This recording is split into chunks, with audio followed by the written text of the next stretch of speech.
আসসালামু আলাইকুম রহমতুল্লাহ। আমাদের 5 দিনের বায়োলজি মিশনের আজকে দ্বিতীয় দিন। তো আজকে আমরা এসএসসি বায়োলজির চ্যাপ্টার 12 জীবের বংশগতি ও জৈব অভিব্যক্তি অধ্যায়টা নিয়ে খুব কমপ্যাক্ট ভাবে আলোচনা করব এবং তোমাকে পরীক্ষার জন্য সুন্দর করে গুছিয়ে দিব। তো আমার ক্লাসটা কিরকম হবে আমি একটু বলি। প্রথমে আমি দেখো এখানে এই অধ্যায় থেকে যেই জায়গাগুলো থেকে ম্যাক্সিমাম কোশ্চেন আসে, মানে যেই জায়গাগুলো পড়লে তোমার হয়ে যাবে ইনশাল্লাহ, ওই টপিকগুলো আমি সিলেক্ট করছি। ডিএনএ রাসায়নিক গঠন আমি চিত্র আঁকাই দিব, সমস্যা নেই। ডিএনএ টেস্ট, তারপর বর্ণাঢ্যতা, থ্যালাসোমিয়া, লিঙ্গ নির্ধারণ, গাছ লম্বা না খাটো, হ্যাঁ ওই যে সূত্র একটা আছে ম্যান্ডেলিফের। তারপরে হচ্ছে একটু বই পড়তে হবে তোমাকে, এসকিউ এমসিকিউ সলভ করতে হবে, ঠিক আছে। আমার ক্লাসের ধরনটা একটু আমি বুঝিয়ে দিই। ফার্স্ট হচ্ছে আমি তোমাকে টপিক বুঝিয়ে দিব, এই যে এখানে যেগুলো লিখে রাখছি না, এগুলোকে সুন্দর করে বুঝিয়ে দিব এবং চিত্রও এঁকে দিব। সেকেন্ড কাজ কি, বই দাগিয়ে দেখাবো, আর কি দাগানো বই আমি পিডিএফ দাগিয়ে ফেলছি, ওটা তোমাদেরকে দেখাবো কোন জায়গা থেকে তোমাকে কতটুকু পড়তে হবে। থার্ড লেয়ারে আমরা কিছু সিকিউ দেখবো, বোর্ড কোয়েশ্চেন কিভাবে আসছে ওই জিনিসগুলো একটু দেখবো, এবং লাস্টে এসকিউ এবং এমসিকিউর জন্য তোমাকে সাজেশন দিব যে তুমি তো কিভাবে পড়াশোনাটা করবা এই অধ্যায়কে নিয়ে। তা আসো আমরা কথা না বাড়ে শুরু করি। যে প্রথম টপিক আজকে সেটা হচ্ছে কি বলতো, ডিএনএ এর রাসায়নিক গঠন। গঠন ওকে। এখানে আমাদের চিত্রটা অনেক বেশি ইম্পর্টেন্ট। তোমরা চিত্র আঁকতে ঝামেলা পাবে না, আমি তোমাদেরকে আজকে সহজে যেভাবে বুঝাই বুঝাই করে দিব সেভাবে তুমি করবা। তার সাথে প্রথমেই যদি আমি শুরু করি, আমাদের একটু মনে রাখতে হবে আমাদের এখানে তিনটা জিনিস আছে। একটা হচ্ছে কিছু নাইট্রোজেন বেস থাকবে, হ্যাঁ বেস থাকবে, এরপরে সুগার থাকবে, এরপরে ফসফেট থাকবে। তা আসো আমরা সবসময় মনে রাখবো যে এডিনিন এবং থাইমিন এই দুইজনের ভিতর হয় এই দুইজনের ভিতর বন্ধন হবে, আর না হয় সাইটোনিন আর হচ্ছে গুয়ানিন, এই দুইজনের ভিতরে বন্ধন হবে। মনে রাখতে হবে যে আমাদের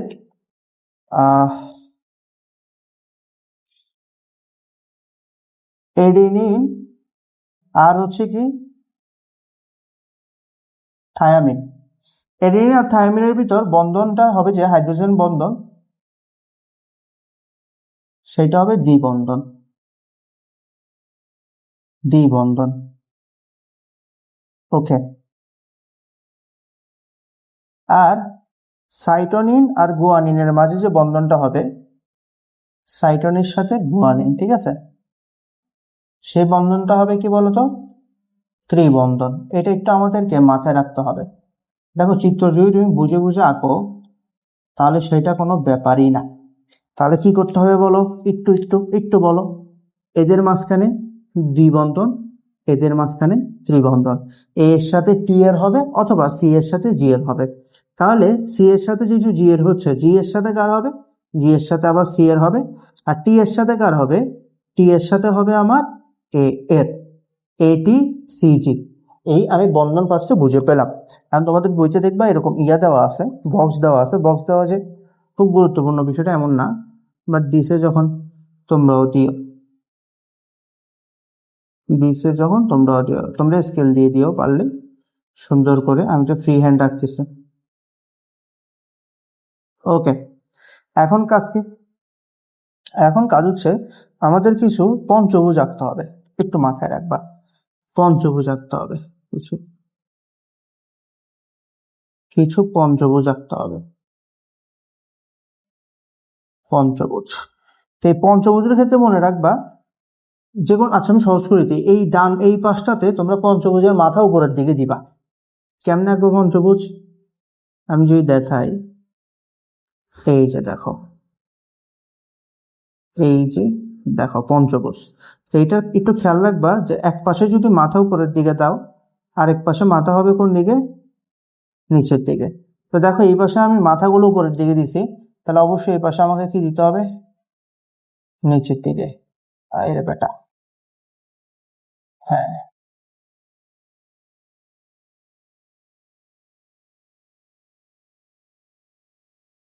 তোমরা স্কেল দিয়ে দিবা, আরো সুন্দর জোস সব দেখতে। দেখো আমি পঞ্চভুজ এঁকে ফেললাম, এগুলোর মাঝখানে কি থাকবে, এস থাকবে, সুগার, হ্যাঁ। এস এস গেল। এবার কাজ কি আমার? এবার কাজ হচ্ছে আমাকে ফসফেট দিতে হবে। এখান থেকে একটা টানবা, এই থেকে একটা টানবা, এদের মাঝখানে হবে কি ফসফেট। আবার এই থেকে একটা টানবা, এই থেকে একটা টানবা, ফসফেট। এই থেকে একটা টানবা, এই থেকে একটা টানবা, ফসফেট। সেই এ পাশাও।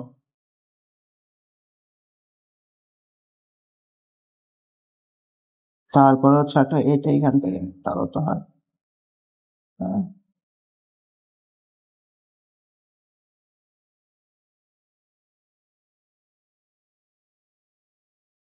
ওকে, গেল। এই আমার মোটামুটি কি আঁকা শেষ। আচ্ছা, এখানে যদি 5 দাও, এখানে 3 দিবা, আর এইখানে যেহেতু উপরে 5 দিয়েছো, তাহলে এই পাশটার উল্টা, উপরে হবে 3 আর নিচে হবে 5। এই আমার হয়ে গেছে কি বলতো, আমার হয়ে গেছে এই যে ডিএনএ রাসায়নিক গঠন, চিত্র আঁকা শেষ। আচ্ছা, ডিএনএ সংজ্ঞাটা কি হবে? তুমি তিনটা জিনিস একটু মনে রাখবা। একটা হচ্ছে পলিনিউক্লিওটাইড, পলি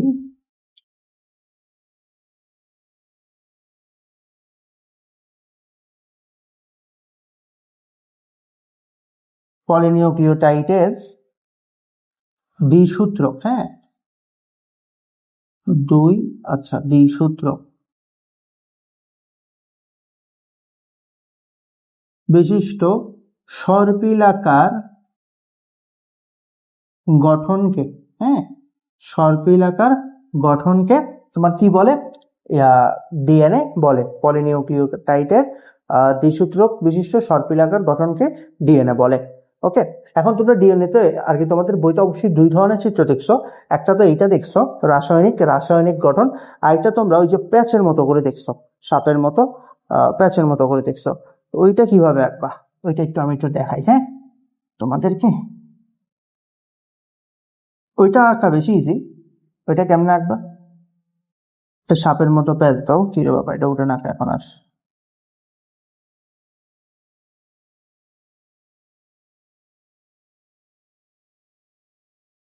আর একটা সাপের মতো প্যাচ দিবা, এরপর মাঝখানে কিছু কি দিবা, কানেকশন দিয়ে দাও।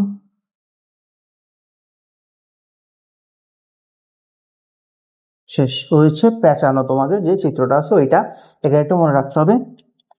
এই যে হ্যালিক্সের পূর্ণ ঘূর্ণন, এই যে এটার দৈর্ঘ্যটা হচ্ছে কি 24 অ্যাংস্ট্রম।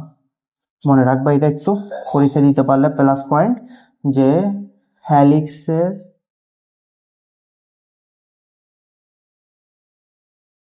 পূর্ণ ঘূর্ণনের, একটি পূর্ণ ঘূর্ণনের দৈর্ঘ্য হচ্ছে কত? 34 অ্যাংস্ট্রম। তো এই চিত্র, ওই রাসায়নিক গঠন বললে ওই চিত্রটা আঁকবা আর কি। চিত্র এবং এই লেখাগুলো যদি তুমি মোটামুটি লিখে দিতে পারো, এখানে এ টি এভাবে লিখবা না, অ্যাডেনিন বাংলায় লিখবা, ঠিক আছে, সাইটোনিন গুয়ানিন এগুলো বাংলায় তুমি বিস্তারিত লিখবা। আমি বই থেকে আবার একটু দেখাবো ওগুলো কোথায় আছে, এভাবে লিখে দিতে পারো, তাহলে তুমি ইনশাল্লাহ 3-3 পেয়ে যাবা। তো হচ্ছে আমাদের প্রথম টপিক ছিল ডিএনএ রাসায়নিক গঠন। এরপর আসলে আমরা দ্বিতীয় টপিকে মুভ করি। ওকে, এর পরবর্তীতে আসো আমরা মেন্ডেলের বংশগতির পরীক্ষা নিয়ে আলোচনা করি, হ্যাঁ ঠিক আছে। ওই যে গাছ নিয়ে তোমাদের বইতে একটু লেখা আছে, দেখবা মেন্ডেল, লিখে রাখলে বুঝবা। একটা মজার বিষয় বলি, এটা সেকেন্ড টাইম আবার রেকর্ড করতেছি। ফার্স্ট একবার এই পুরো ক্লাস রেকর্ড করলাম, বাট কেন যদি ক্যামেরা অফ হয়ে গেছে। আচ্ছা যাক, এটা আলাদা হিস্টোরি। এখন এই যে মেন্ডেল কি করছে, আচ্ছা এটা বলার আগে তোমাদেরকে কয়েকটা জিনিস বলে রাখি। সেটা হচ্ছে বিশুদ্ধ, হ্যাঁ, তারপর যে সংকর, প্রকট, আর এটা কি প্রচ্ছন্ন। ওকে, তো ধরো আমরা জানি কি যে কোনো একটা জীবের ভিতর দুই ধরনের জিন থাকে।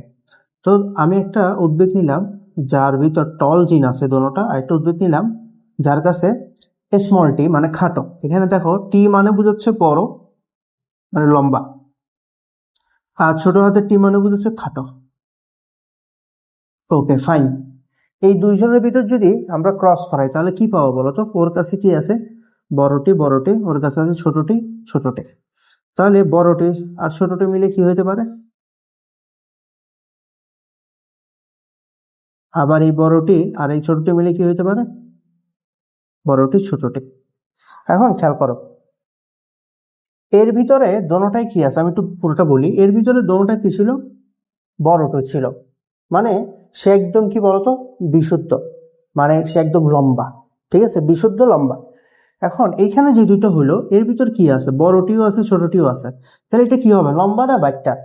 তো এইখানে এটা বুঝবা যে এটাকে বলে সংকর। সংকর মানে কি? মিশ্রিত, মানে এখানে বড় এবং ছোট দোনোটারই মিশ্রণ করছে। বাট সেটা দেখাবে কি বলতো, যদি বড়টি থাকে তাহলে মনে রাখবা সে বড়টি এর বৈশিষ্ট্য দেখাবে, তার মানে এটা হবে কি, লম্বা। এটাকে বলে প্রকট, মানে বড়টি তাকে প্রকাশ করবে, ছোটটি থাকা সত্ত্বেও বড়টি এর বৈশিষ্ট্যটাই ওইটার ভিতর প্রকাশিত হবে, মানে উদ্ভিদটা কি হবে, লম্বা হবে। তাহলে আমি দেখলাম প্রথম জেনারেশনে তাদের এই দুইটি উদ্ভিদের যখন আমি ক্রস করালাম, প্রথম জেনারেশনে দোনোটাই আমি কি পাবো বলতো, লম্বা পাবো। বাট একটু খেয়াল করো, দ্বিতীয় জেনারেশনে কি হবে? এর ভিতরে এখন কি আছে? একটা বড়টি আছে, একটা ছোটটি আছে। এর ভিতরে একটা বড়টি আছে, একটা ছোটটি আছে। খেয়াল করো, এখন এখানে কি কি হইতে পারে? গতবার কিন্তু এগুলোই হবে, এর বাইরে কিছু হওয়ার কোনো চান্সেস নাই। কিন্তু এখন কি হবে? এইটি আর এইটি মিলে বিশুদ্ধ হইতে পারে, মানে কি হবে বলতো, লম্বা হবে। আবার এইটি আর এইটি মিলে কি হতে পারে, প্রকট হতে পারে, মানে সংকর মিশ্রিত থাকবে, বাট সেও লম্বার বৈশিষ্ট্য থাকবে। ওকে ফাইন, একটু অন্য কালার ইউজ করি। ওকে গেল, বড়টি এর সাথে করলাম। এবার ছোটটি থেকে একটা, এখান থেকে, সরি, বড়টি বড়টি বড়টি করছি, ছোটটি বড়টি করছি। ওকে, এবার বড়টি এর সাথে যদি আবার এইটাকে করি, তাহলে আমি কি পাবো বলতো, বড়টি আর এখানে হচ্ছে ছোটটি। তাহলে পাবো একটা বড়টি, একটা ছোটটি। আবার এই ছোটটি এর সাথে যদি আমি ছোটটিকে করি, তাহলে কি পাবো, একটা ছোটটি, একটা ছোটটি। আমি একটু ক্যালকুলেশনটা ক্লিয়ার করি, একটু মনে ইয়ে গেছে, ভুলে গেছে। মানে এই টি এর সাথে ওরা দুইজন, এই টি এর সাথে ওরা দুইজন, তাহলে কি পাবো, একটা পাবো টি আর একটা পাবো বড়টি ছোটটি। আবার ছোট টি এর সাথে এরা দুইজন, ছোট টি এর সাথে এরা দুইজন, কি পাবো, একবার বড়টি ছোটটি, আর এবার পাবো ছোটটি ছোটটি। তার মানে এখানে কি পাইলাম একটু বুঝো, সেকেন্ড জেনারেশনে আমি লম্বা পাইলাম কয়টা, এটা লম্বা হবে, এটা শঙ্কর হবে কিন্তু লম্বা, এটা শঙ্কর কিন্তু লম্বা। বাট এটা কি পাইলাম বলতো, খাটো। তো সেকেন্ড জেনারেশনে আমি কি পাবো, তিনটা লম্বা আর একটা হচ্ছে খাটো। তার মানে এখন তোমাকে যদি বলে যে একটা টল জিনলা উদ্ভিদ, বিশুদ্ধ টল জিনলা উদ্ভিদ আর একটা প্রচ্ছন্ন উদ্ভিদকে যদি তুমি ক্রস করো, তাহলে তাদের থেকে তুমি খাটো পাওয়ার বা প্রচ্ছন্ন পাওয়ার পসিবিলিটিস কত? তার মানে দেখো, আমার প্রথম জেনারেশনের কথা বলে, তাহলে সেই ক্ষেত্রে আমি কিন্তু প্রথম জেনারেশনে কি পাইছি, শঙ্কর পাইছি। সেই ক্ষেত্রে কিন্তু আমি খাটো পাবো না। প্রথম জেনারেশনে আমার উদ্ভিদগুলো কি হবে, লম্বাই হবে। বাট প্রথম জেনারেশনের উদ্ভিদগুলোর মধ্যে যদি আমি আবার কি ক্রস ঘটাই, তাহলে সেখানে আমি চার ধরনের জিনিস পাচ্ছি। তার ভিতর তিনটা হচ্ছে কি লম্বা, যার ভিতর একটা হচ্ছে বিশুদ্ধ, দুইটা হচ্ছে সংকর, বাট একটাকে আমি কি পাচ্ছি, খাটো পাচ্ছি। তাহলে সেকেন্ড জেনারেশনে কথা বুঝো, সেকেন্ড জেনারেশনে আমার খাটো হওয়ার সম্ভাবনা কত বলতো, চারটা। তাহলে আমার অনুকূল ফলাফল হচ্ছে এক, টোটাল ফলাফল হচ্ছে চার। আমরা সম্ভাবনা করছি অনুকূল ফলাফল উপরে আর মোট ফলাফল নিচে, ইন্টু যেহেতু পার্সেন্টেজে বাই করবো এই জন্য 100%। তাহলে কত আসবে বলতো, তুমি হিসাব করলে দেখবো 25%। তাহলে সেকেন্ড জেনারেশনে আমার উদ্ভিদটা খাটো হওয়ার পসিবিলিটিস কত পার্সেন্ট, 25%। এই হচ্ছে মেন্ডেলের আর কি কথাবার্তা, ওই আমাদের গাছওয়ালা ওই জিনিসটা এখানে এটা বুঝিয়েছে। আশা করি বুঝছো। এরপরে আসো আমরা কিসে চলে যাবো বলতো, দেখি একটু ক্যামেরা অন আছে কিনা। হ্যাঁ আছে আছে, একবার ধরা খেয়েছি তো শিখতে হয়েছে। এখন আসো আমরা লিঙ্গ নির্ধারণ আছে, তারপর জেনেটিক ডিসঅর্ডার আছে, থ্যালাসেমিয়া আছে, দুর্নাম শেষ করে ফেলি। তাহলে বুঝো, এটা বুঝলে বাকিগুলো একই রকম ভাবে বুঝতে পারবা। আমি যদি একটু আসি ফার্স্টে, থ্যালোসেমিয়া, থ্যালো তো না নাকি, বা বাংলা বাংলা বাংলা ভুল হলে তো সমস্যা, সেই বানাম কি, হ্যাঁ থ্যালাসেমিয়া। থ্যালাসেমিয়া। আচ্ছা, এই এই এই থ্যালাসেমিয়ার ভিতর তিনটা জিনিস তুমি মনে রাখবা। একটা হচ্ছে সুস্থ, একটা হচ্ছে বাহক, আর একটা হচ্ছে অসুস্থ। ধরো একটা ছেলে আর একটা মেয়ে বিবাহ হইল। এখন এই ছেলে ভিতরে দুইটা জিন আছে, একটা হচ্ছে সুস্থ জিন আর একটা হচ্ছে থ্যালাসেমিয়া আক্রান্ত জিন, আর মেয়ে সুস্থ। এখন এদের থেকে যে সন্তানাদি হবে সেখানে কি কি হইতে পারে বুঝো। আমি একটু এখানে বুঝিয়ে দিই। সুস্থ মানে হচ্ছে দোনোটা বড় হাতের আর, বাহক মানে হচ্ছে একটা বড় হাতের একটা ছোট হাতের, আর অসুস্থ মানে হচ্ছে কি দোনোটা ছোট হাতের আর। এখন দেখো এদের থেকে যদি বাচ্চা হয় কি কি হইতে পারে, এই আর মিলে হবে কি বলতো, ডাবল আর মানে সুস্থ। ওকে, আবার এই আর মিলে যদি বাচ্চা হয় সেটাও হবে কি বলতো, সুস্থ। আবার এই আর যদি মিলে বাচ্চা হয় সেক্ষেত্রে কি হবে, বাহক। আবার এই আর মিলে যদি বাচ্চা হয় সেক্ষেত্রে হবে বাহক। মানে এই ক্ষেত্রে আমি কাউকেই অসুস্থ পাবো না। তার মানে বুঝলাম কি, একজন সুস্থ, আরেকজনের যদি একটা জিন থ্যালাসেমিয়াতে আক্রান্ত হওয়া থাকেও তারপরেও তাদের বাচ্চা কাচ্চা কোনো সমস্যা হবে না, সবগুলো কি হবে, সুস্থ অথবা বাহক। বাহক মানে কি সে অসুস্থ না, বাট তার ভিতর বহন করা আছে। এখন এটা কেন তাৎপর্যপূর্ণ সেটা আমি তোমাকে বুঝাই। ধরো এমন দুইটা ছেলের না সরি, এমন দুইটা ছেলে মেয়ের বিয়ে হলো যেখানে ছেলেও একটা থ্যালাসেমিয়া জিন আছে, মেয়েরও একটা থ্যালাসেমিয়া জিন আছে। ওকে, সেক্ষেত্রে ওদের বাচ্চা কাচ্চা হলে কেমন হবে দেখো। আর আর ওকে, এখানে একদম একদম সুস্থ বাচ্চা, ফাইন। আর ছোট হাতের আর, এখানে কি পাইলাম আমি, বাহক বাচ্চা। ওকে, এখানে ছোট হাতের আর, এখানে বড় হাতের আর, তো এখান থেকে আমি কি পাইলাম বলতো, বাহক। তো এটাও বাহক, এটাও বাহক পাবো। এই যে এটা এটা কি আসছিল, আর আর, এটাও হচ্ছে আর আর, এটাও বাহক, ফাইন। কিন্তু ছোট হাতের আর আর ছোট হাতের আর এই দুইটা জিন যদি আসে তাহলে কি হয়ে যাবে বলতো, অসুস্থ বাচ্চা। তার মানে দনোজন যদি একটা একটা থ্যালাসেমিয়া জিন দ্বারা আক্রান্ত হয়ে থাকে, একটা একটা জিন থ্যালাসেমিয়া দিয়ে আক্রান্ত হয়ে থাকে, তাহলে তাদের বাচ্চা কাচ্চা অসুস্থ হওয়ার মানে এই রোগে আক্রান্ত হওয়ার পসিবিলিটিস আছে। বুঝতে পারছি। তো তোমাকে এটা দিয়ে অনেক রকম কোশ্চেন আসে যে এদের বাচ্চা কি সুস্থ হবে, সুস্থ হবে না, এই সেই এগুলা, ঠিক আছে। তো তুমি এগুলো পারবা ইনশাল্লাহ, আশা করি আমি তোমার বুঝাইতে পারছি। এরপরে একটু করে আমাদের যে জিনিসটা পড়তে হবে সেটা হচ্ছে জেনেটিক ডিসঅর্ডার। হ্যাঁ, বংশগতি ব্যাধি বা অস্বাভাবিকতা, বর্ণাঢ্যতা। হ্যাঁ, এটা নিয়ে একটু পড়াই।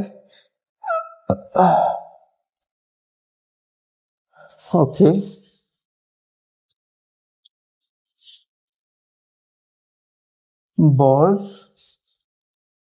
বর্ণাঢ্যতা। ওকে, একটু বুঝো, একটু বুঝো। ধরো মা বা মেয়ে, ওকে, আর হচ্ছে কি বাবা, এক্স ওয়াই। এখন একটু বোঝো, মা কিন্তু বর্ণাঢ্য না, বাট সে তার ভিতরে একটা আছে, কিন্তু সে বর্ণাঢ্য না, বাহক, ঠিক আছে। আর বাবা সুস্থ আছে। এদের ভিতর যদি বাচ্চা হয় তাহলে কি হবে দেখো। হয় এখান থেকে এক্স, এখান থেকে এক্স আসবে, সেক্ষেত্রে আমি পাবো কি এক্স এক্স প্রাইম। ওকে, মনে রাখবা সুস্থ হইতে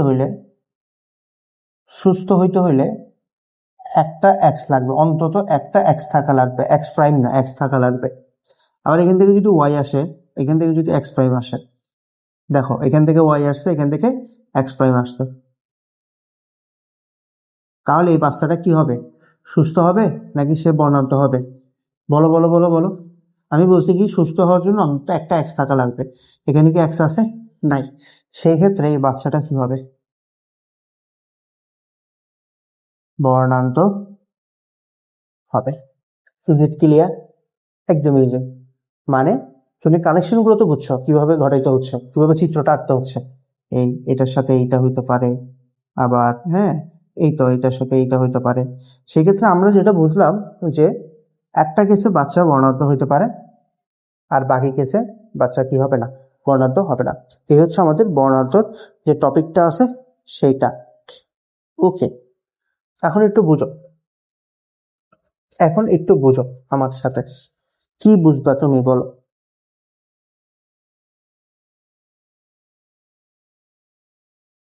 তোমার যদি কোশ্চেন আসে যে একটা মা যার কি বর্ণাঢ্য জিনের বাহক, এবং হচ্ছে আরেকটা হচ্ছে ছেলে, তাদের দুইজনের ভিতর কি হয়েছে, বিয়ে হয়েছে, তাহলে সন্তান যদি হয় ছেলে হইলে, ছেলে হইলে বর্ণাঢ্য হওয়ার সম্ভাবনা কত। তাহলে মনে রাখবো যদি ছেলে হয় তাহলে অবশ্যই ওয়াই থাকবে, ওয়াই এর সাথে কানেকশন।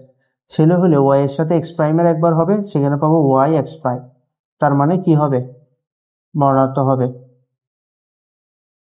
আর আরেকটা হইতে পারে এক্স ওয়াই, তার মানে কি সুস্থ। তার মানে যদি ছেলে হয় তাহলে 50-50, মানে 50% সুস্থ হইতে পারে আর 50% সে বর্ণাঢ্য হইতে পারে, ঠিক আছে।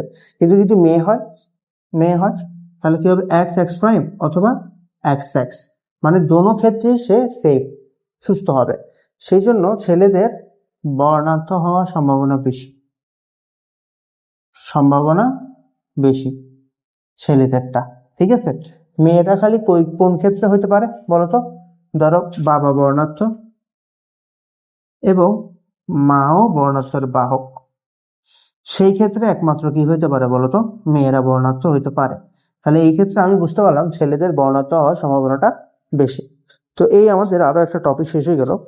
এবার একটু লিঙ্গ নির্ধারণটাকে যদি তোমাদেরকে একটু বুঝাই, লিঙ্গ নির্ধারণ একটু বুঝো, লিঙ্গ নির্ধারণ এটা যদি মনে রাখবা, ছেলের কাছে সবসময় এক্স ক্রোমোজোম এবং ওয়াই থাকে, ঠিক আছে, ছেলের কাছে এক্স ওয়াই দুটোটা থাকে, কিন্তু মেয়ের কাছে শুধুমাত্র এক্স থাকে। তাহলে এদের ভিতর সন্তানাদি হইলে কি হইতে পারে বলতো, এক্স এক্স হবে, তার মানে কি হচ্ছে মেয়ে। আর বাবা যদি ওয়াই ক্রোমোজোম দেয় তাহলে হবে কি, ওয়াই ওয়াই, তার মানে ছেলে। তার মানে একটা জিনিস বুঝতেছো, মা চাইলে কোনো সময় ওয়াই দিতে পারতেছে না, মা সবসময় কি দিচ্ছে, এক্স দিচ্ছে। তাহলে ছেলে হবে না মেয়ে হবে, এটা কার উপর ডিপেন্ড করে, বাবার উপরে। বাবা যদি এক্স দেয় তাহলে হয়ে যাবে মেয়ে, আর বাবা যদি ওয়াই দেয় তাহলে হয়ে যাবে ছেলে। এখান থেকে একটা তোমাদের কোশ্চেন আসতে পারে, ছেলে অথবা মেয়ে হওয়ার পিছনে কে দায়ী। তাহলে তুমি সুন্দর করে বুঝে লিখতে পারবা যে ছেলে এবং মেয়ে হওয়ার পিছনে বাবা দায়ী, কারণ মা চাইলেও ওয়াই দিতে পারে না, বাবাই একমাত্র, সে চায় তার কাছ থেকে হয় এক্স যায় না হলে ওয়াই চায়, এটা আল্লাহর ইচ্ছা মতো, আল্লাহ যেটা যখন কানেকশন ঘটায়। তো আশা করি তোমরা এই বিস্তারিত টপিক গুলো আমি তোমাকে বুঝাইলাম, বুঝতে পারছো। তো আর এন এ ছিল তোমাদের, আর এন এ, এই আরএনএ থেকে তেমন একটা কোশ্চেন আসে না, তারপর আমি তোমাকে এখন বই দেখাবো, বইয়ের লাইনগুলো এখানে একটু বুঝবা। আর ডিএনএ টেস্টটাও আমি তোমাকে বইয়ে দেখাচ্ছি, ঠিক আছে, এগুলো আমি তোমাকে বইয়ে দেখাই দিচ্ছি। তো আমি তোমাকে বই থেকে একটু দেখিয়ে দিই, তুমি কি করবা, দেখো বইটা দাগানো আছে, তুমি এভাবে করে তোমার বইটাকে দাগিয়ে ফেলবে। তো এইখানে এই লাইনগুলো একটু গুরুত্বপূর্ণ, এই জন্য মনে রাখবা। এরপরে দেখো, ওই যে আমরা চিত্র আঁকলাম, মনে আছে আমি যে তোমাদেরকে এই চিত্রটা এঁকে দেখাইছিলাম, এইটা, তাহলে এইটার সাথে তুমি যদি কিছু অ্যাড করতে চাও তখন কি লিখবা, যে বংশগতির উপাদান হচ্ছে ক্রোমোজোম, তারপরে হচ্ছে বিজ্ঞানী স্ট্রাসবার্গার প্রথম ক্রোমোজোম আবিষ্কার করেন, তারপর এখানে আরো কিছু তথ্য দেওয়া আছে, দেখছো, এই জিনিসগুলো তুমি চাইলে অ্যাড করতে পারো তার সাথে তোমার সিকিউ লেখার ক্ষেত্রে। এরপর এখানে লেখা আছে ক্রোমোজোমের প্রধান উপাদান হলো ডিএনএ। ডিএনএর এই ফুল মিনিংটা একটু মনে রাখো, ঠিক আছে, এমসিকিউতে আসলে আসতে পারে, যে deoxyribo nucleic acid. Okay fine, গেল। এরপর তোমাকে দেখতে হবে, তোমার এখানে এই যে আমি যা যা বলছি মুখে ওই সময় লেখার সময় সেগুলো এখানে আবার বলছে, ওগুলো একটু পড়ে নিও, পড়ে নিচের মতো করে সুন্দর করে একটা নোট করিও। ওকে, এবার আরএনএ নিয়ে একটু কথাবার্তা, যেহেতু আমি আরএনএটাও এখানে দেখেনি, আরএনএ এই চিত্রটা দেখিও সহজ আছে, আসে না সহজে আরএনএ, বুঝছো, আসে না খাবার একটা। এখন এই আরএনএ তে কি মনে রাখবা, আরএনএ ফুল ফর্ম কি, রাইবো নিউক্লিক অ্যাসিড, 5 কার্বন বিশিষ্ট রাইবো শর্করা, অজৈব ফসফেট এবং নাইট্রোজেন বেস, গুয়ানিন, সাইটোনিন, থায়ামিনের পরিবর্তে আচ্ছা সবকিছু থাকেনি, শুধু এই কি বলে থায়ামিনের পরিবর্তে কি থাকে, ইউরাসিল থাকে। এটা একটু মনে রাখবা। আর সবকিছু সেম থাকে, যে তোমার ওই যে কি বলে তোমার গুয়ানিন, সাইটোনিন, হ্যাঁ, এই জিনিসগুলো তোমার সেমই থাকে। গেল। এরপর তুমি কি করবা, তোমার এখানে জিন নিয়ে একটু কথাবার্তা বলা আছে, লোক আছে, এটা ফতে আসে, লোকাস কাকে বলে এটা মুখস্থ করে ফেলেও। তারপরে এই যে মেন্ডেলের পরীক্ষা, যেটা তোমাদেরকে দেখাইছি গাছের, মনে আছে একটু আগেই দেখাইছি মনে হয়, যে টি টি থেকে কিভাবে কি হবে, প্রথম জেনারেশনে কি হবে, দ্বিতীয় জেনারেশনে কি হবে, বিষয়টা আমি তোমাদেরকে তো বুঝাইছি। সুন্দর করে নোট করে ফেলবে, এমসিকিউ প্র্যাকটিসের সময় তোমার আরোই হবে। আর এই ডিএনএ অনুলিপন থেকে কিছুটা পড়া তুমি নোট করে রাখতে পারো, যে কয়টা লাইন আমি এখানে দাগায় রাখছি ও কয়টা লাইন একটু রাখতে পারো তুমি। হ্যাঁ, আর এই লাইনটা দাগানো হয় নাই কেন, এখানে একটু কারেকশন দিও।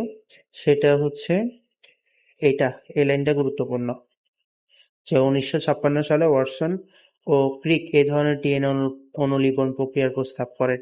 তাহলে ডিএনএ অনুলিপন প্রক্রিয়ার প্রস্তাব কে করেন বলতো? 1956 সালটা গুরুত্বপূর্ণ, তার সাথে নামটা ওয়াটসন আর হচ্ছে ক্রিক, এই জিনিসটা তুমি একটু পড়বা। কিন্তু এখানে ডিএনএ টেস্ট, এইটা পাইছে ডিএনএ টেস্ট। ডিএনএ টেস্ট কেমনে করে না করে, হ্যাঁ, জিনিসটা একটু মাথায় রাখতে হবে তোমাকে। ফার্স্টে নমুনা সংগ্রহ করে, এরপরে সেগুলোকে কিভাবে কি করা হয় না করা হয় এখান থেকে পড়বা, এবং পরীক্ষা আসলে সুন্দর করে আল্লাহর নাম নিয়ে লিখে দিবা। লিঙ্গ নির্ধারণ নিয়ে আমি তোমাকে পড়াইছি, কেমনে ছেলে কেমনে মেয়ে হয়। তারপরে এখান থেকে একটু দেখবা যে ক্রোমোজোম সংখ্যা কি, কেমনে হয় না হয়, ছেলের কাছে কি থাকে মেয়ের কাছে কি থাকে, আর একটু পড়লে আশা করি ক্লিয়ার হয়ে যাবে। তুমি প্রত্যেকটা টপিক দিবা এবং সেই টপিক অনুযায়ী তুমি নোটটা করবা। এরপরে আসো, কি আছে জেনেটিক ডিসঅর্ডার, কালার ব্লাইন্ডনেস বা বর্ণাঢ্যতা, এটা নিয়ে তো আমি পড়াইছি তোমাদেরকে সুন্দর করে। তারপরে এখানে একটু পড়িও এই পিগমেন্ট টিগমেন্ট কি আছে এগুলো দেখিও। এরপরে থ্যালাসেমিয়া নিয়ে তো বিস্তারিত পড়াইছি। এখানে একটু তথ্য আছে, প্রতি বছর দেশে কতজন থ্যালাসেমিয়া রোগে আক্রান্ত হয়, এগুলো একটু মনে রাখবা, উল্লেখ করে রাখবা তোমার নোটের ভিতরে। নোট হচ্ছে আসল, ঠিক আছে। তারপরে এখানে দেখাইছে ওই যে বলছিলাম বড় আর, বড় আর মানে হচ্ছে কি সে ঠিকঠাক আছে, আর ছোট আর মানে হচ্ছে কি অসুস্থ, মানে একটা হচ্ছে সুস্থ জিন আর একটা হচ্ছে কি অসুস্থ জিন। তো বাবা মা দুজনেই যদি বাহক হয়ে থাকে, মানে অসুস্থ না, বাট তাদের ভিতরে থ্যালাসেমিয়া জিন রয়েছে, সেক্ষেত্রে কি হবে, একটা বাচ্চা থ্যালাসেমিয়া রোগে আক্রান্ত হওয়ার সম্ভাবনা, একটা তোমার সুস্থ থাকবে, আর বাকি দুইটার ক্ষেত্রে কি হবে, অর্ধেক অর্ধেক, মানে থ্যালাসেমিয়া রোগে আক্রান্ত হবে না বাট বাহক হিসাবে থাকবে। এই গেল লক্ষণ চিকিৎসা, হ্যাঁ এগুলো একটু করবা, দরকার আছে, তোমার আসতে পারে লক্ষণ চিকিৎসা নিয়ে। গেল ভেরি ফাইন। এরপরে জৈবিক অভিব্যক্তি, এইখানে একটু পড়ে যাবা, জাস্ট আহামরি এত বেশি তোমার ওই করার দরকার নেই, তুমি একটু পড়ে যাইও, জাস্ট এখান থেকে একটু পড়ে যাইও, কোনো কিছু গুরুত্বপূর্ণ মনে হলে দাগাইও, আমি তেমন একটা দাগাই নিই, কারণ অত দরকার নেই। ডারউইনের মতবাদ থেকে মনে হয় না কোশ্চেন আসবে না আশা করি। এখন তুমি কী করবা আমি একটু দেখাই। গেল। প্রথম হচ্ছে এখানে কিছু সংক্ষিপ্ত প্রশ্ন আছে, যে আরএনএ কি, জিন কি, ক্রোমোজোমকে বংশগতির ভৌত ভিত্তি বলা হয় কেন, অটোজোম কি, থ্যালাসেমিয়া বলতে কি বুঝো, এই জিনিসগুলো তুমি অবশ্যই শিখবা। এগুলো ভেরি ভেরি তোমার জন্য ইম্পর্টেন্ট, ঠিক আছে, ভেরি ভেরি ইম্পর্টেন্ট, তুমি এগুলো পড়বা। এরপরে হচ্ছে সৃজনশীল সলভ করবা। আসো তাহলে এই দফায় আমরা এখন কি করি, সৃজনশীল দেখা শুরু করি, যে সৃজনশীল কীভাবে আসতে পারে এই অধ্যায় থেকে। তো ওকে আসো, আমি তোমাকে বিভিন্ন ইয়াগুলো দেখাই, যে কিভাবে এমসিকিউ গুলো এসে থাকে সেটা। তো প্রথমেই 1 নম্বর কি বলে এমসিকিউ সিকিউ গুলা, এটা যদি দেখো কি আসছে, বংশগতি কি তুমি লিখবা, তারপর বিবর্তন তত্ত্বের ভিত্তিতে কিভাবে প্রজাতি সৃষ্টি হতে পারে লিখলা, প্রতিপক্ষে এ চিহ্নিত অংশটা কি, সেটা হচ্ছে তোমার ওই যে কি বলে ওইটাকে সেন্ট্রোজোম নাকি, তো তোমাকে সেন্ট্রোজোম নিয়ে কথাবার্তা বলতে হবে। এরপরে বিটা বলা হচ্ছে বি বি চিহ্নিত অংশটি লিঙ্গ নির্বাচনে গুরুত্বপূর্ণ ভূমিকা পালন করে। এখন দেখো চিহ্নিত অংশটা কি, বি, এই যে পেঁচানো অংশের কথা বলা হয়েছে, এটা কি আমরা অবশ্যই জানি, এটা কি ক্রোমোজোম, তাই না, ক্রোমোজোম। তাহলে ক্রোমোজোম কেমনে কাজ করে না করে সেটা তো আমরা জানি, যে মেয়ের কাছে কি থাকে, এক্স এক্স থাকে, ছেলের কাছে এক্স ওয়াই থাকে। এরপর এখান থেকে কেমনে কি হয় না হয় আমি তোমাকে পড়াইছি, তুমি পারবা ইনশাল্লাহ। এরপরে আসো 2 নাম্বারটায়। তো ফার্স্টেই দেখো আছে থ্যালাসেমিয়া কি, দেখছো এগুলো কত গুরুত্বপূর্ণ। নিউক্লিক অ্যাসিড হিসাবে আরএনএ স্বীকৃত কেন? পড়বা তুমি, এটা ওই যে আরএনএ ভিতরে আছে। উদ্দীপকের আলোকে মটর গাছের ক্ষেত্রে মাতা পিতার বৈশিষ্ট্য কিভাবে পরবর্তী বংশধরে প্রকাশ পায়? তাহলে তোমাকে ওই যে ম্যান্ডেলিভের পরীক্ষাটা করে দেখাইতে হবে। আমি যে চিত্রটা আঁকছিলাম, মনে মনে পড়ে কিনা তোমার? সেই চিত্রটা কি ছিল বলো তো? এখানে দেখো টি টি দিছে ফার্স্টে, তাহলে এই যে টি টি আর একটা হচ্ছে ছোট টি ছোট টি। তো এইখান থেকে কি হবে বলো তো? এখান থেকে উৎপন্ন হবে তোমার টি টি, হ্যাঁ টি টি, আর একটা হবে কি টি টি। কিন্তু সেকেন্ড জেনারেশনে হয়ে যাবে কয়টা বলো তো? 4টা হবে না? তো 4টা হইলে সেখানে কি হবে? যে 3টা হবে লম্বা আর একটা হবে কি খাটো। এগুলো তোমাকে আমি পড়াইছি, দেখছো কিভাবে কমন পড়ে। এরপরে উদ্দীপকে উল্লিখিত বিষয়টি কে আবিষ্কার করেন, এটা কোথায় প্রয়োগ করা হয়? আমরা জানি এটা কে আবিষ্কার করছে, ম্যান্ডেল, ঠিক আছে, বিজ্ঞানী গ্রেগর জোহান ম্যান্ডেল। তিনি এটা 1866 সালে আবিষ্কার করে। এবং এটা কোথায় প্রয়োগ করা হয় এই সম্পর্কে তুমি পড়বা, ইনশাল্লাহ হয়ে যাবে। আমার কাজ হচ্ছে তোমাকে বুঝিয়ে দেওয়া। তবে এই জিনিসটা কিন্তু আমি তোমাকে এঁকে দেখাইছিলাম, মনে আছে? মনে পড়ে কিনা সেই দিনের কথা? দেখো, অবশ্যই মনে পড়ে। এই যে এই জিনিসটা এভাবে চিত্রতে আঁকাই তুমি দেখাবা যে একটা টি থাকলেও লম্বা, 2টা টি থাকলেও কি হবে? লম্বা। একমাত্র যখন দোনোটা ছোট হাতের টি হবে তখন হবে কি? বাইকটা। আশা করি বুঝছো তুমি। এরপরে আসো, কি বলছে, উদ্দীপকের কোষাণুটির সচিত্র ব্যাখ্যা দাও। তাহলে উদ্দীপকে কিসের কথা বলা হয়েছে একটু দেখি। আসো, আজও শিক্ষক জীববিজ্ঞান ক্লাসে তিনি বলেন অপরাধী সংরক্ষণ শনাক্ত করা যায়। অপরাধী কিসের মাধ্যমে শনাক্ত করা যায় বলো তো? ডিএনএ। আমরা জানি না ডিএনএ টেস্টের মাধ্যমে। তাহলে এখানে ডিএনএ নিয়ে তোমাকে লিখতে হবে, কত সহজ জিনিস। উদ্দীপকের শিক্ষকের উক্তিটি বিশ্লেষণ করো। এখন এটা হচ্ছে তোমাকে একটু বানায় লিখতে হবে। সে উক্তি কি বলছে? ব্যক্তিত্ব নির্ণয়, ব্যক্তির পরিচয় বের করা সম্ভব এডিএন এর মাধ্যমে। তো তুমি এটা তোমার ক্রিয়েটিভিটি দিয়ে তোমাকে বানায় লিখতে হবে। তুমি একটু এটা এখানে পড়িও, হ্যাঁ হয়ে যাবে। এই যে এখানে আমি তোমার জন্য দেখাচ্ছি, দেখাতে এই অংশটুকু একটু পড়িও, হয়ে যাবে ইনশাআল্লাহ। ভিডিও পজ করে পড়োটা, দেখবে যে তুমি সবকিছু বুঝতে পারতেছো কতটা সহজ। এবার আরো একটাতে যদি যাই, বলছে কোনো শিশুর পিতা নির্ণয় করতে ডিএনএ টেস্টের প্রয়োজন হয় কেন? অবশ্যই প্রয়োজন হবে, কারণ এটার মাধ্যমে ওই যে জিনের আমরা কি পাই, অনুরূপ আছে কিনা। জিন যদি একই হয় তখন বলে যে এটা তার সন্তান। পড়বা, বিস্তারিত হবে। উদ্দীপকে কিরে বাপ, উদ্দীপকে উল্লিখিত মৃদুলের রোগটি তার ছেলে সন্তান অপেক্ষা মেয়ে সন্তানের হওয়ার সম্ভাবনা কম। আচ্ছা, আমরা দেখছিলাম মনে আছে যে ছেলেদের বেশি হবে, মেয়েদের কম হবে, ওই যে কালার ব্লাইন্ডনেস পড়ছিলাম, মনে পড়ে কিনা?